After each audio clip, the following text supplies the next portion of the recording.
Hello అస్సలాముఅలైకుం అందరికీ నమస్తే. Welcome to our channel Jahi vlogs.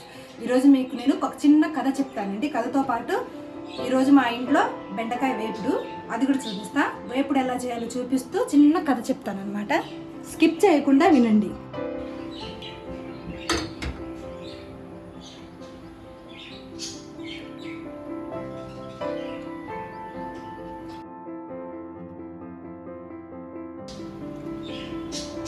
ఎప్పుడైనా బెండకాయ వేపుడు చేసుకునేటప్పుడు మీరు శనగపప్పు ఎంత వేసుకుంటే అంత బాగుంటుంది.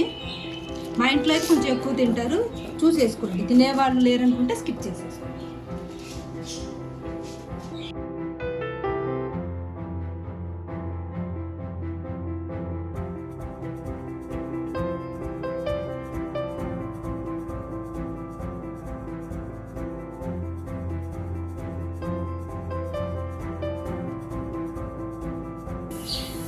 సరే అండి, ఒక చిన్న నీతి కథ చెప్తాను ఈలోపు వినండి. అదేంటంటే, ఒక అడవిలో ఒక నక్క కూర్చొని ఉంది. దాని కాలికి కొంచెం దెబ్బ తగిలింది అనమాట. అయితే అటువైపుగా వెళ్తున్న ఒక వేటగాడు దాన్ని చూశాడు. చూసి అయ్యో నక్క కాలికి దెబ్బ తగిలిందే అనుకున్నాడు. అనుకొని అయ్యో దీనికి ఈరోజు ఆహారం ఎలా అని ఆలోచనలో పడ్డాడు. ఇది ఆలోచిస్తూ ఉండగానే అటువైపుగా వెళ్తున్న ఒక సింహం కనిపించింది. ఆ సింహం పరిగెత్తుకుంటూ వచ్చి దాని నోట్లో జింక ఉంది. అది జింకను వేటాడి తీసుకొచ్చింది. సింహాలు ఎప్పుడైనా సరే పూర్తి మాంసాన్ని తినవు. దానికి కావలసినవి తినేసి అక్కడే వదిలిపెట్టి వెళ్ళిపోతాయి. మిగతా జంతువుల్లాగా దాచిపెట్టుకోవటం అలా ఉండదు అన్నమాట. దానికి కావాల్సిన పార్ట్ వరకు తినేసి అక్కడే వదిలేసి అది వెళ్ళిపోయింది. వెళ్ళిపోయిన తర్వాత మిగిలిన ఆహారాన్ని ఆ నక్క తినేసింది. ఆ నక్క తింటూ ఉండటం ఈ వేటగాడు అప్పుడు ఆ వేటగాడు ఇంటికి వెళ్ళి వాడికి కూడా ఇంకా బద్ధకం వచ్చేసింది అనమాట. వచ్చేసి ఇంటికి వెళ్ళి రోజు దేవుడిని ప్రార్థించుకోవటం, కూర్చోవటం. దేవుడు నాకు కూడా ఇవ్వకపోతాడా అని. ఫస్ట్ రోజు ఆహారం రాలా, ఆకలిగా ఉండిపోయాడు. సెకండ్ రోజు కూడా అలాగే ఉండిపోయాడు.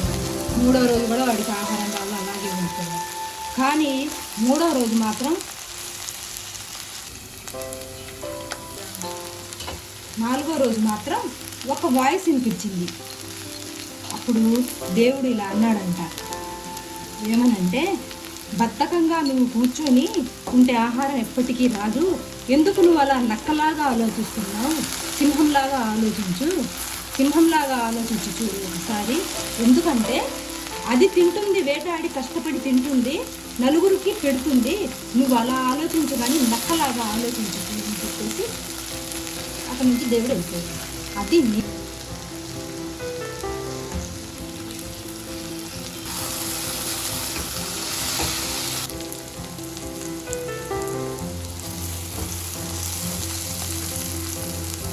బెండకాయ వేపుడు అయిపోయిందండి. ఇందులో కరివేపాకు, నేను కరివేపాకు చివరిలో వేసుకుంటాను, మంచి స్మెల్ వచ్చింది. కారం, ఇది కూర కారం అండి.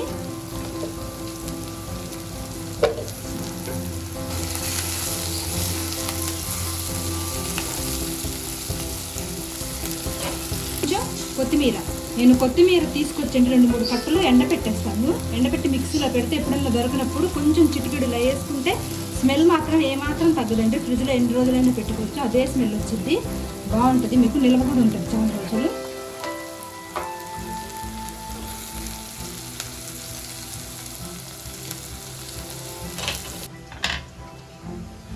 బెండకాయ వేపుడు రెడీ అయిపోయింది. ఎంతో కథకు నీతి చెప్పలేదు కదండి. నీతి ఏంటంటే అండి, దేవుడు పుట్టించిన తర్వాత అందరికీ ఫుడ్ అనేది మన తలరాతలో ఉంటే అదే వచ్చింది. కానీ ఆ నక్కలా తినే కంటే కూడా సింహంలా వేటాడి తినమని అర్థం. అంటే వాళ్ళనే దేవుడు మెచ్చుకుంటాడు, ఇష్టపడతాడు. నా ఫుల్ వీడియో చూసిన వాళ్ళు నా ఛానల్ని లైక్ చేయండి, షేర్ చేయండి, సబ్స్క్రైబ్ చేయండి. Thank you.